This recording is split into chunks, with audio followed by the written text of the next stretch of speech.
මෙම මාර්ග සංඥාව පළමු පැති මාර්ගය වම් පැත්තට විහිදෙන විසම සංදිය ඉදිරියෙන් බව පෙන්눔 කරයි.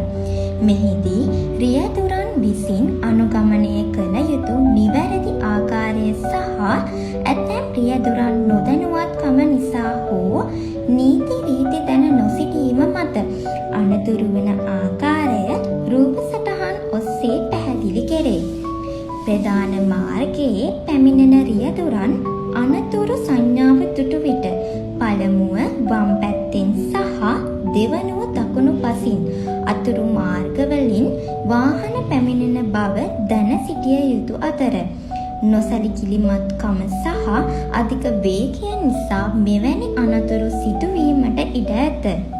එහෙත් ඔබ පරීක්ෂාවෙන් ගමන් කරන්නේ නම් අනතුරු මගහරවා ගැනීමට හැක.